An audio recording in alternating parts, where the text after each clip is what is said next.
Hello everyone, welcome to Field Notes, an exploration of functional medicine. I'm Rob Downey, a family practice MD and Institute for Functional Medicine certified practitioner. I'm coming to you from Seaworthy Functional Medicine in Homer, Alaska. Seaworthy exists to help people overcome their health challenges and be fully vital.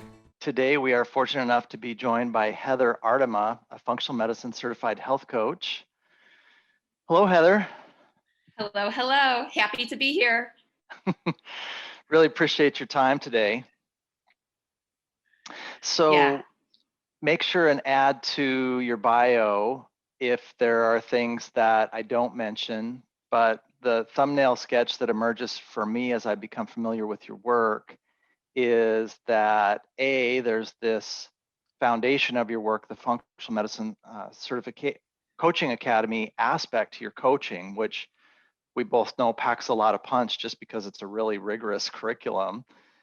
And then your focus, though, is around minimalism and clutter. And as I've familiarized myself with your work lately, it's this thread then that goes through your message. So that includes women who want to be lean, people who want to meet their overall health goals. Is that accurate? That is. And I will tell you that I have not always been a minimalist. In fact, I pretty much entered this world as a maximalist. I loved variety. I wanted to buy everything. And I had a severe case of FOMO, fear of missing out. So if my parents were making toast, I wanted to make sure that I got more pieces of toast than my sisters. If my mom was buying something, I wanted to make sure I got more than anybody else. And so I've gone on this transformation and this journey, and I was introduced to the idea of minimalism.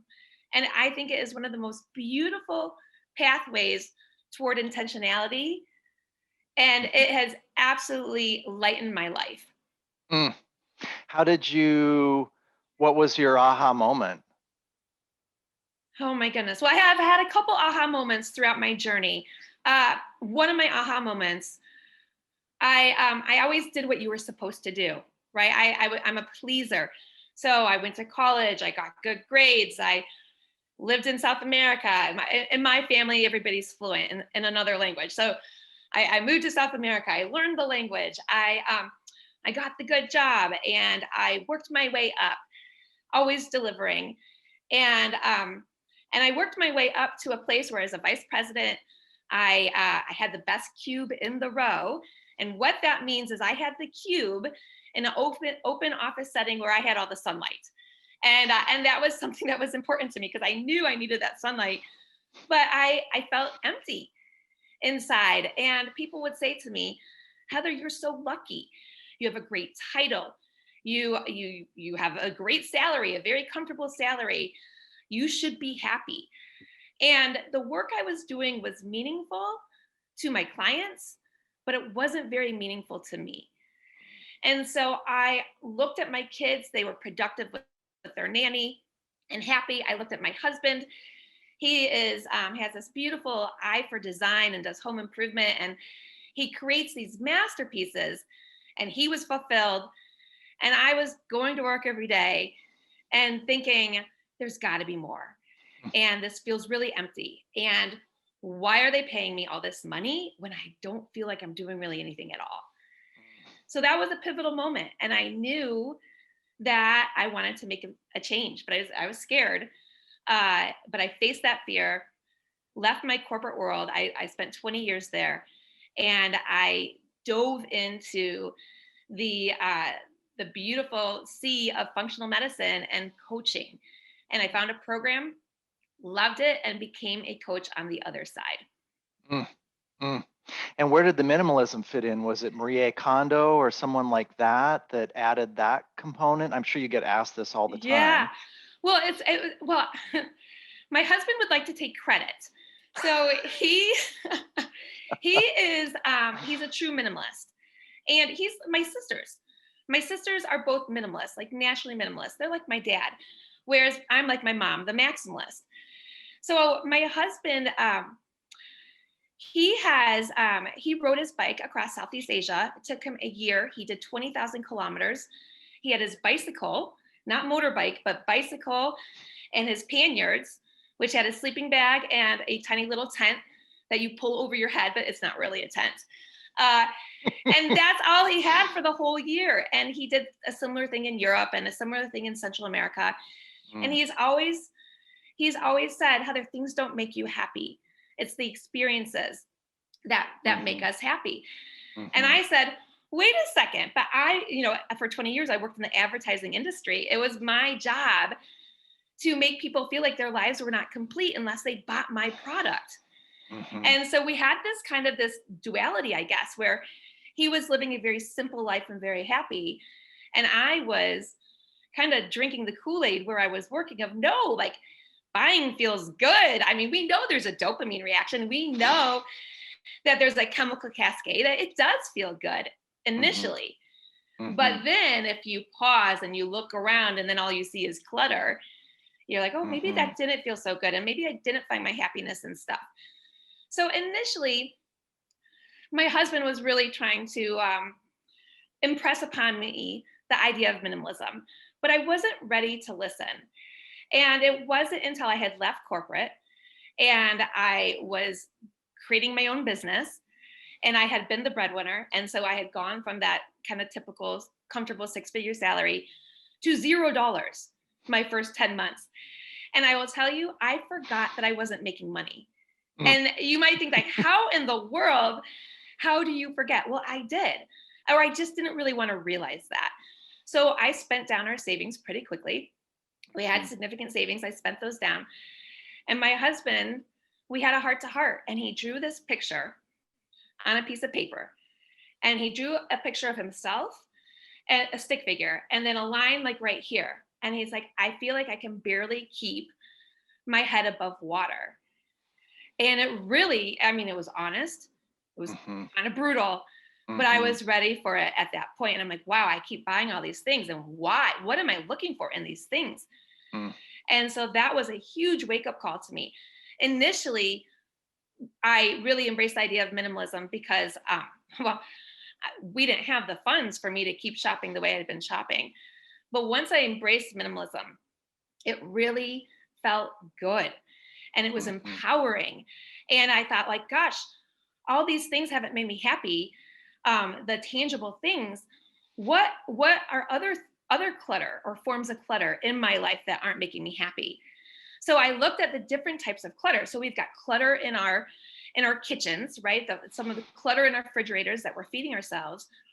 But we have other forms of clutter like digital clutter or calendars that are so full, so packed that we don't have time to do the things that matter most to us. So we've got mental clutter. We've got clutter in the form of unmade decisions. So often we will indulge in this idea of, I don't know what to do. And an unmade decision is clutter. And then there's emotional clutter. And usually the emotional clutter will just kind of pull you down. All emotions are valid. But if we stay stuck in certain emotions and we use them to kind of perpetuate a story, a negative story, and we don't pull ourselves out, then those emotions kind of become dirty and clutter in our lives as well. You've had a remarkable journey.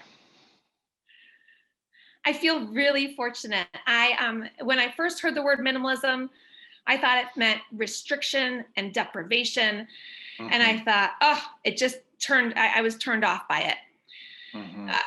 Because I kind of took it to the far, I looked at my husband riding across his bike in Southeast Asia with one shirt, one pair of shoes. And I'm like, no, thank you. But when I was ready for the message and in the right place and in the right mindset and really got honest with myself, this idea of minimalism has really, truly added so much more meaning to my life. And it's empowered me as well. And it's, some people say, well, are you anti-buying? And I'm not anti-buying. I just want people to buy better and to buy intentionally and not to be hooked by all my former colleagues in the advertising world who are trying desperately to make sure that they hook people and sell their products. And selling products isn't bad. I don't think any of that is bad, as long as we are buying intentionally. Mm. When I was at Montana State University as an undergraduate in Bozeman, I had one of my most interesting professors was a woman who'd gone back and gotten her PhD at age 55. And she was a poet, and she came from a literary background, and then she went and got a degree, a doctorate in information technology. And so this was the late 1980s, and her doctoral thesis was on computers. And she said what she did for her doctoral thesis is she took genie stories about what happens when people let the genie out of the bottle. And these stories have a divergence. One set of genie stories, the genie wins. And in the other set of stories, the genie does what the person who let it out of the bottle wants without it getting away from them. And her idea that she posed to all of this is you need to be deliberate when you let these powerful things out of the bottle. Are you the master or the servant? That is so powerful. Did she share a brief story of each?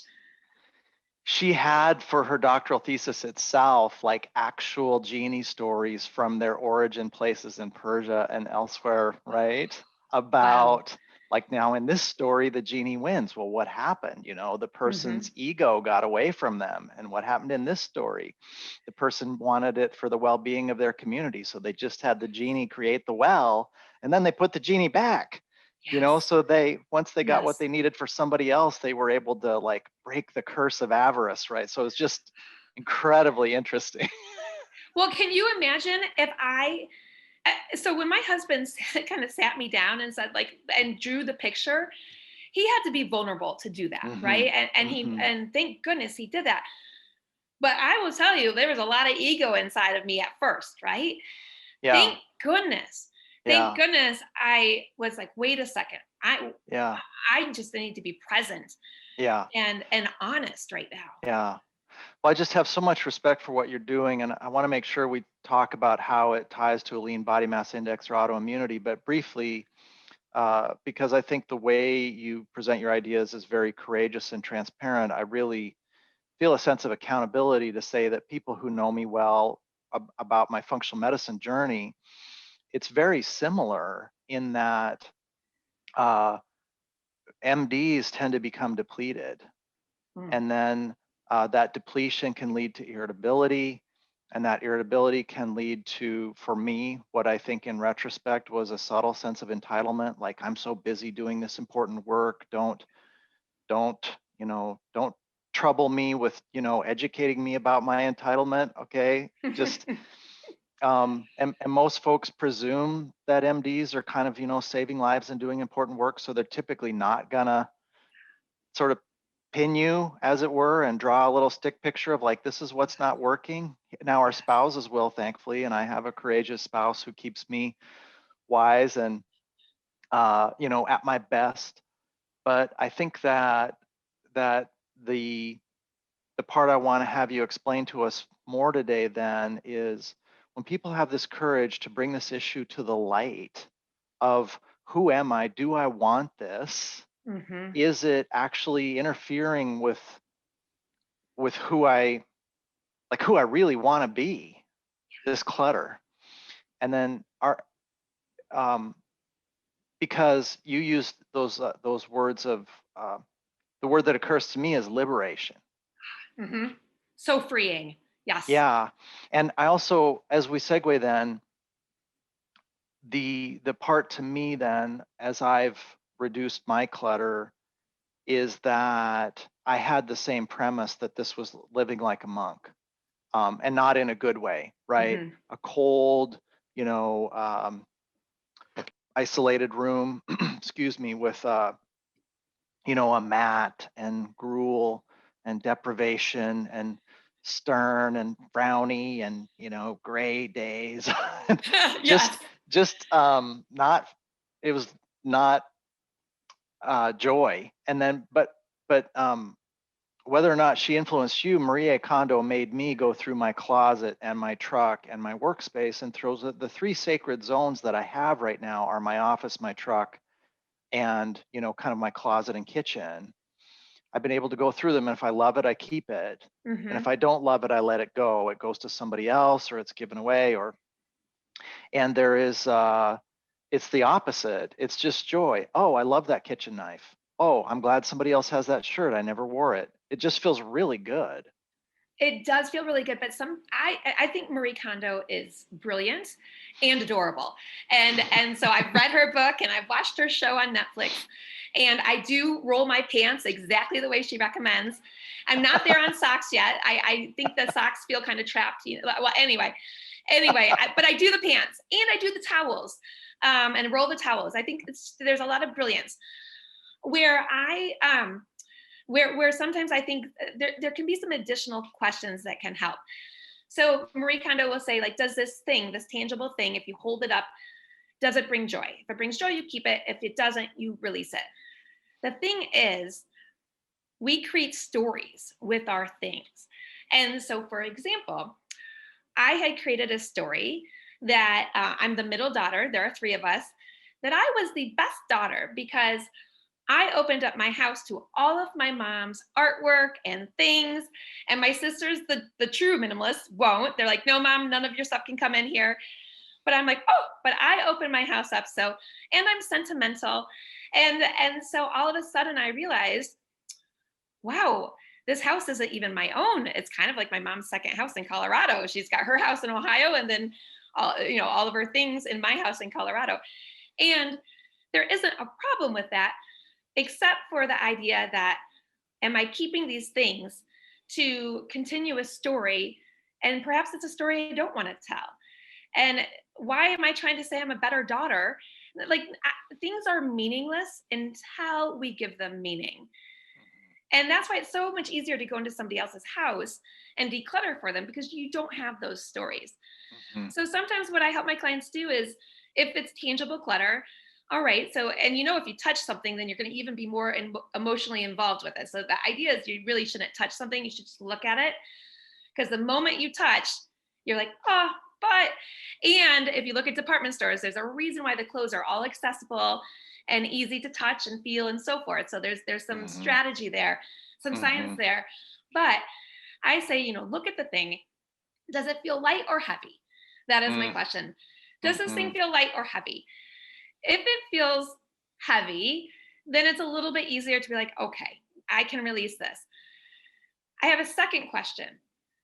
Does it feel light or heavy that I have kept this thing for X amount of time and haven't used it? Because sometimes we will hold on to things for 10 years, 12 years, never wear them, never use them, but we hold on to them because it's sentimental. And if you want to be sentimental, and if that thing matters to you, then keep it. By all means, keep it.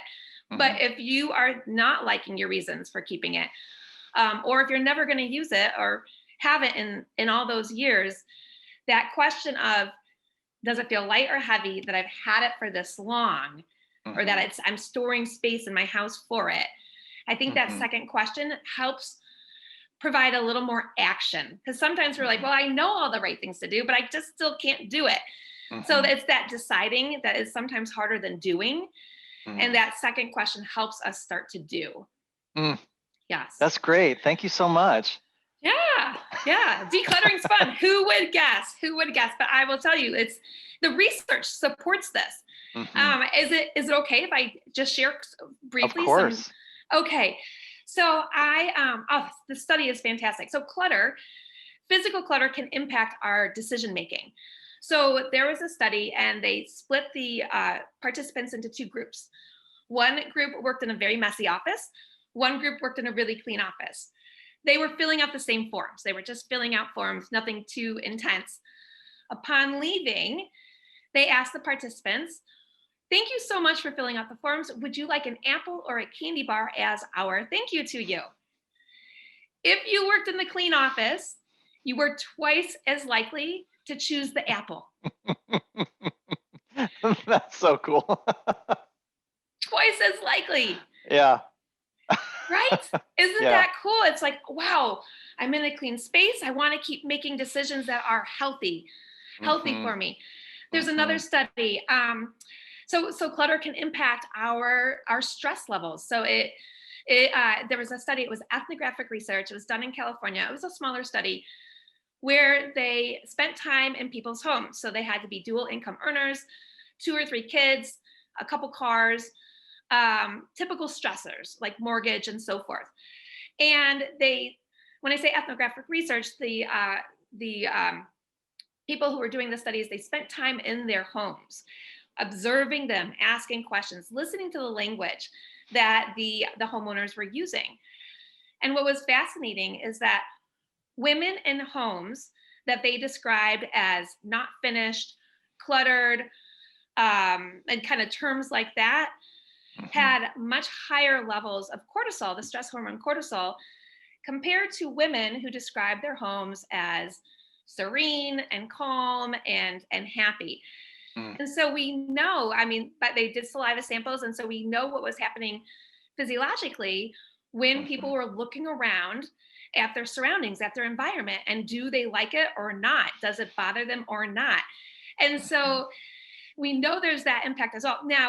Now what's interesting is I have 2 boys. They're 9 and 10, and for some reason they they take their socks off and they leave them everywhere except for their bedroom or in like the hamper, right? So sometimes I walk into the house and it's like, oh, there's a sock, there's another sock, oh, there's a third sock, and I can feel it, and it starts to bother me.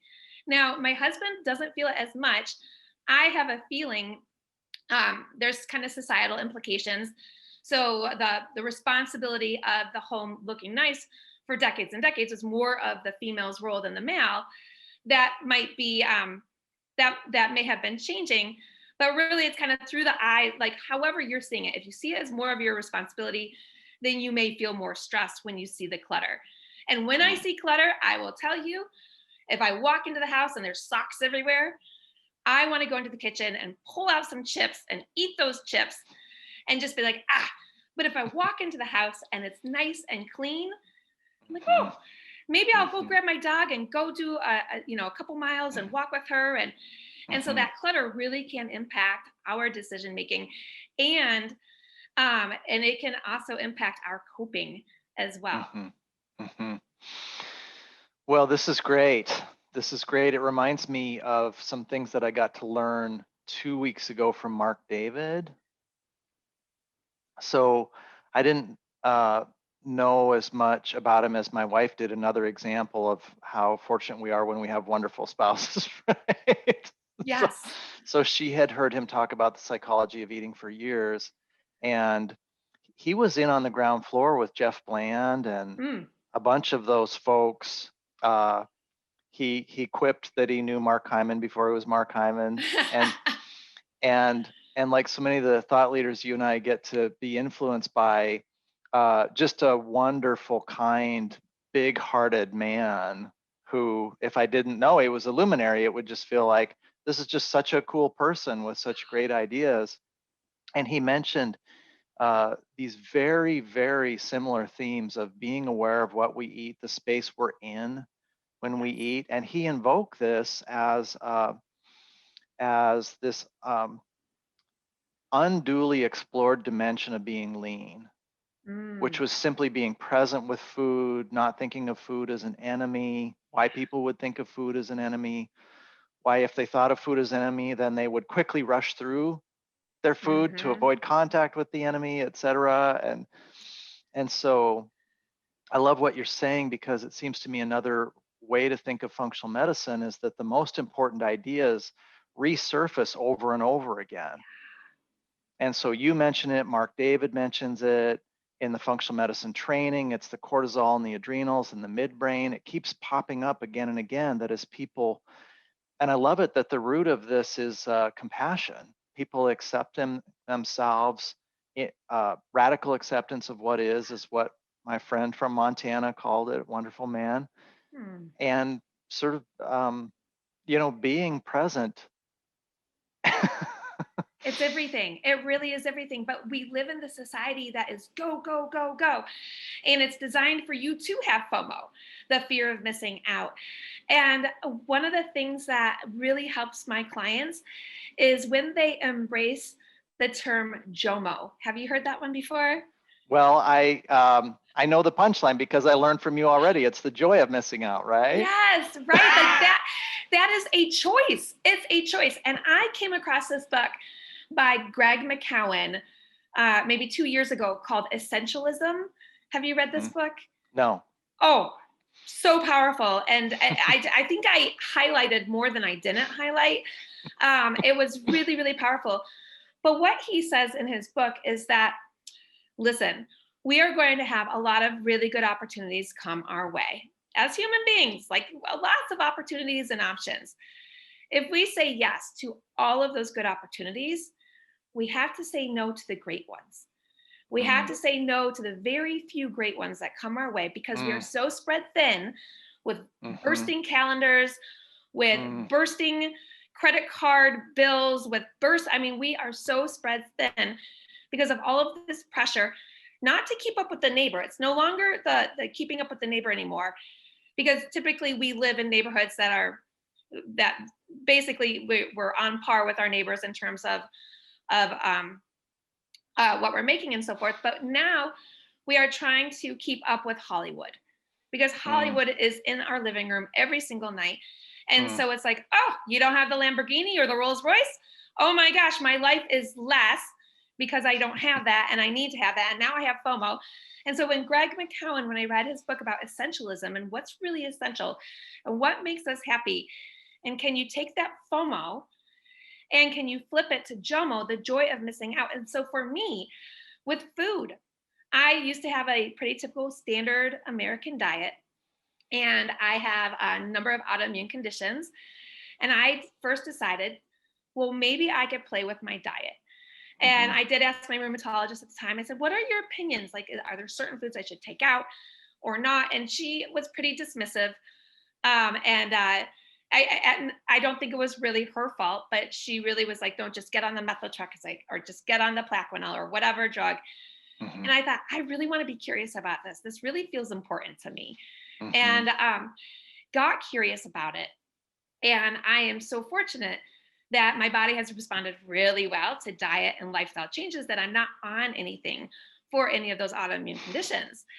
And so this was something that was really important to me.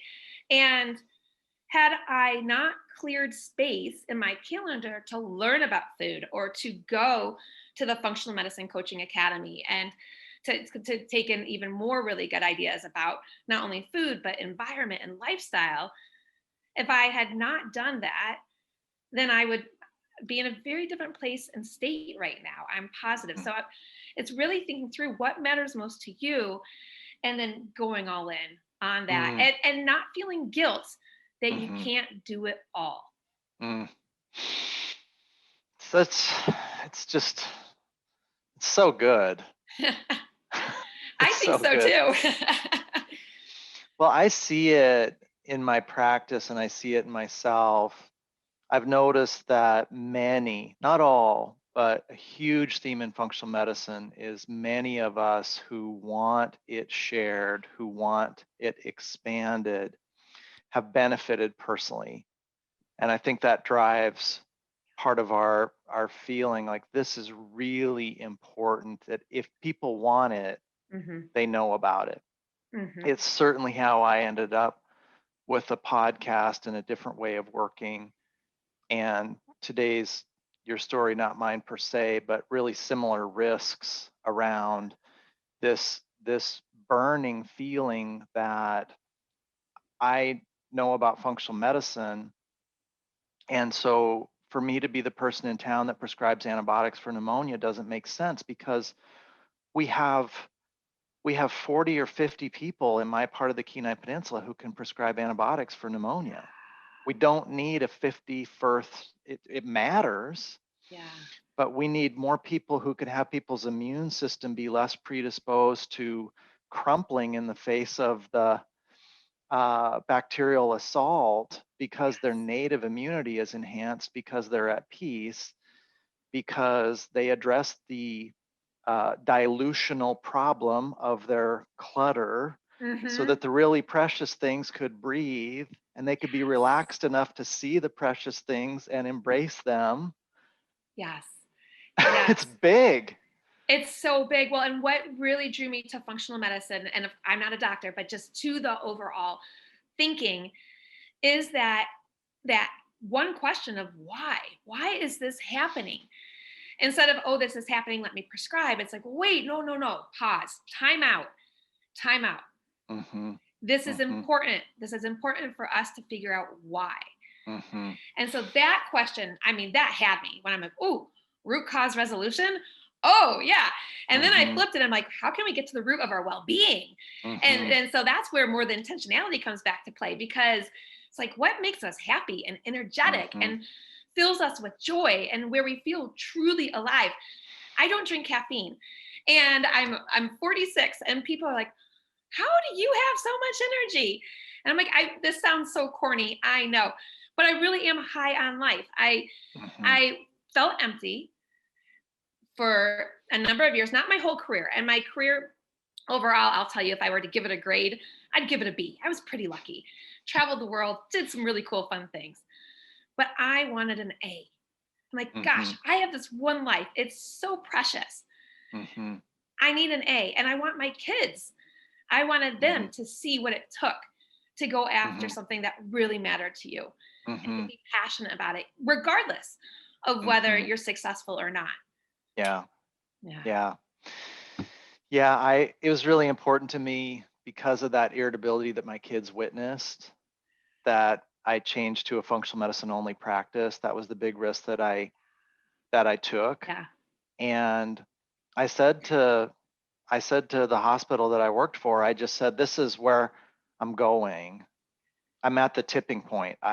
This is what I need to do all day, every day, whether it's my Hippocratic Oath, being the best person for my best dad for my kids, the best spouse, the person who's most at ease, just to again really know that I got to live my journey. And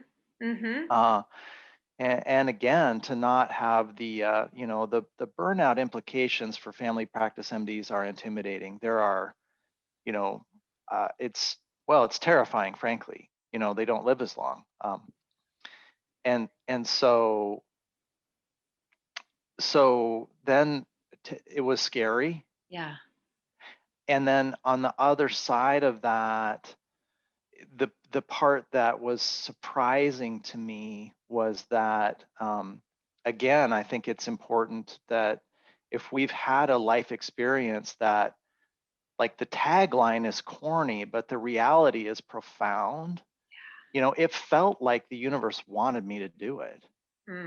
Because then the things that happened, the opportunities that happened were just incredible. I mean, 100-fold beyond. They were really precious opportunities. They were the things that I really wanted to do. And then musicians at mastery level often talking about the notes, having enough room to breathe. And so there was this idea then that surrounding this precious opportunity was a good sleep and a moment in the morning to look out the window and see the clouds go by over Ketchimak Bay. And then finding out that evening what recipe my daughter and my mother-in-law had found that was kind of more in line with our kind of Danielle Walker, how is food wonderful minus gluten, dairy, and refined sugar, with all of the richness and joy and satiety and not missing anything. And then a time on a Saturday morning where decluttering isn't like, I got to do this. It's like, oh, wow, I'm in that space where I can actually think of some of these tools that could benefit somebody else. So now they get to use the tool and it's heavy. And I've got 3 wrenches. I'll keep the one that was my grandfather's and I'll give the other 2.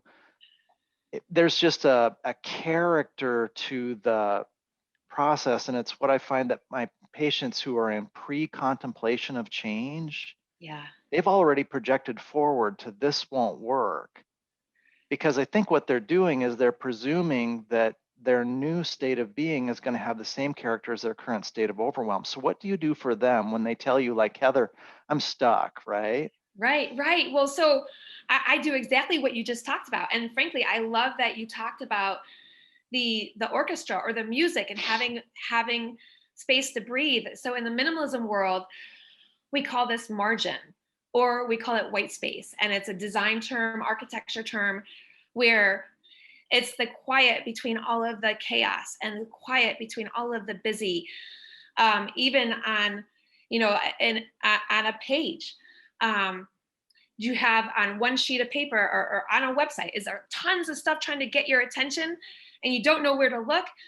Or is there a flow, and is it soft and does it feel good? And so with my clients, when they're stuck, it's because, well, there's a number of reasons, but it's because, number one, they haven't listened. They haven't taken that pause. They haven't. So it's usually we are so addicted to busy, or we equate busyness with success, that anytime you're not busy, and I'm not saying not busy sitting on the couch watching TV, I'm saying sitting outside, you can enjoy the view outside, or you can just sit and go within. So that's like we need that time to really, really listen and ask the question, what matters most to me right now? So often when we try to make changes, it's because other people are telling us to make them. And then it's really like, well, I don't want to. And our inner rebel comes out. And I always say, but be a rebel for good. Why do we always have to be a rebel for bad? And be a rebel for good. But first, it's like really listening, like, what do I want? What matters most? And how do I need to show up differently so that happens? And then, so we listen to that, but then we also have to, so when we ask ourselves the question, what do we really want? Well, I want to lose these 30 pounds. Do you know what happens when we ask that question? I have some guesses. Okay, I bet you do, right? Immediately, our brain tells us all the reasons why those things won't work. Oh, you can't lose the 30 pounds because of this. And these are these like sneaky, subtle justifications for why our dreams can't come true.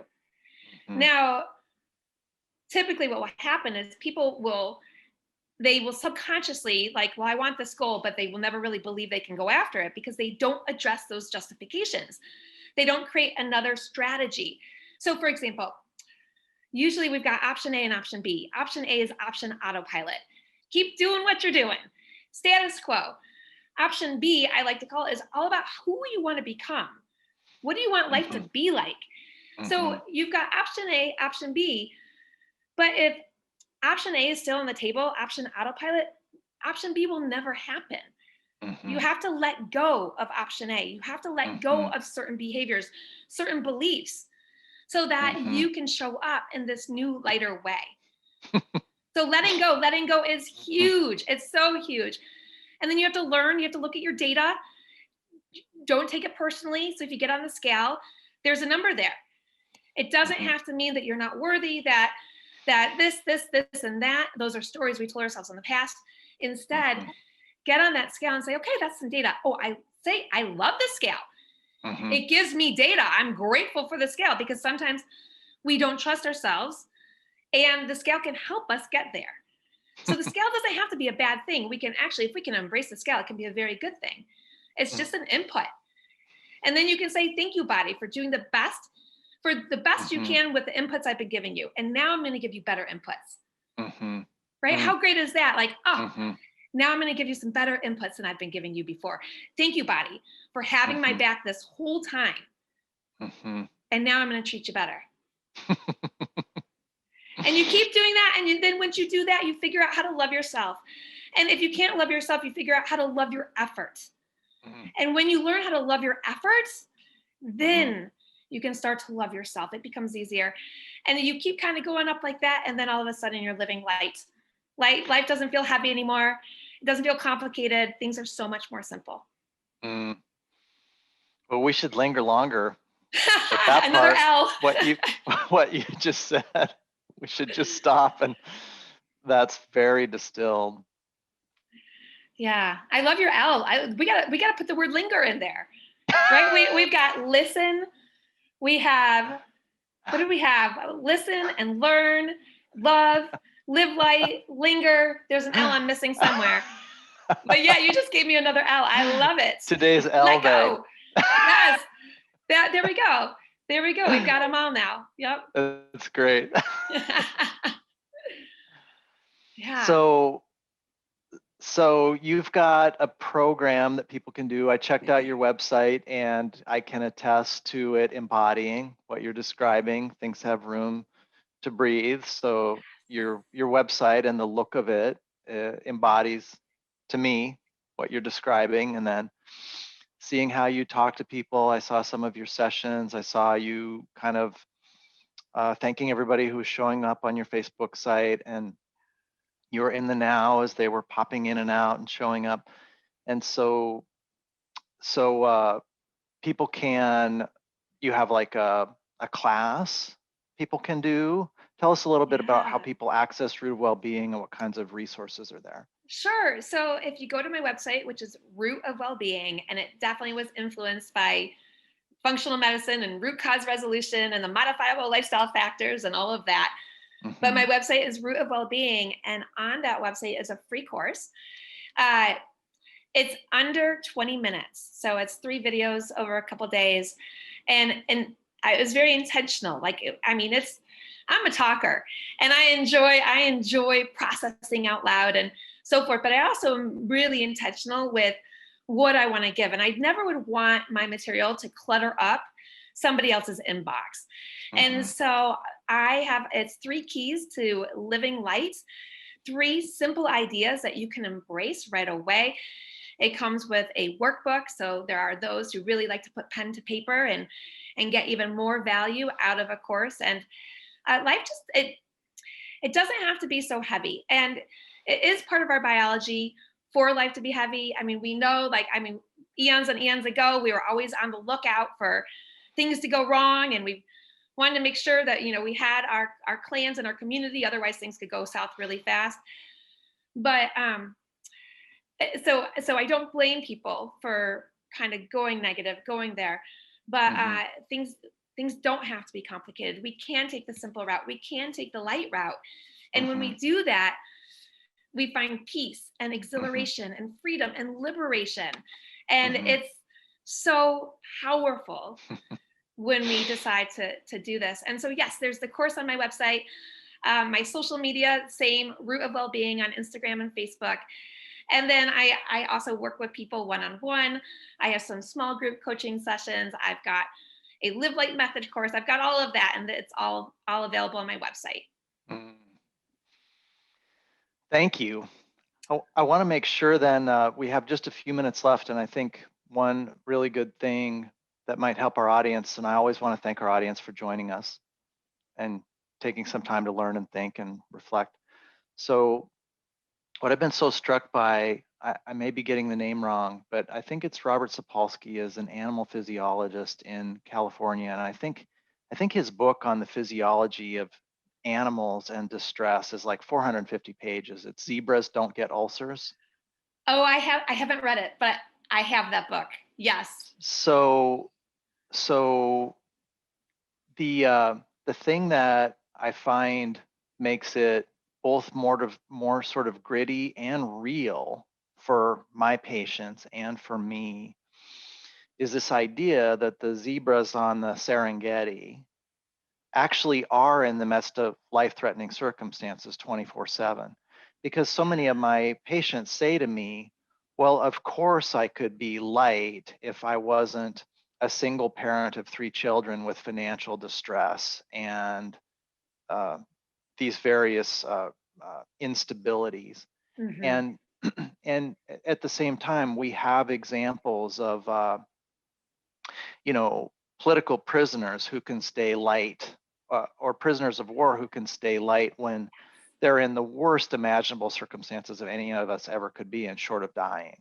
So the ultimate thread here is there's some way to do this in the midst of these real threats, not this isn't playing Pollyanna. And I'm always really careful to first acknowledge people's grief or overwhelm. Yeah. like, I get it how this feels intense. I don't know what it's like to be you, but when I've been that hard pressed, it's just terrifying. It's overwhelming. It's poignant. Uh, and I just talk with them about how in my own life, like, again, the life of a doctor can get really heavy. A patient you're worried about, did I manage this case the best I could? They're upset. What does that mean? Yeah. And so I have found that it kind of goes to these ideas from Thich Nhat Hanh, who does a lot of mindfulness. These things arise, we recognize them, and they dissipate. They arise, we recognize them, and they dissipate. And we're just there with it. So Mm-hmm. something about flowing also seems really important to me. And you cited it already, that we don't define ourselves by the experience.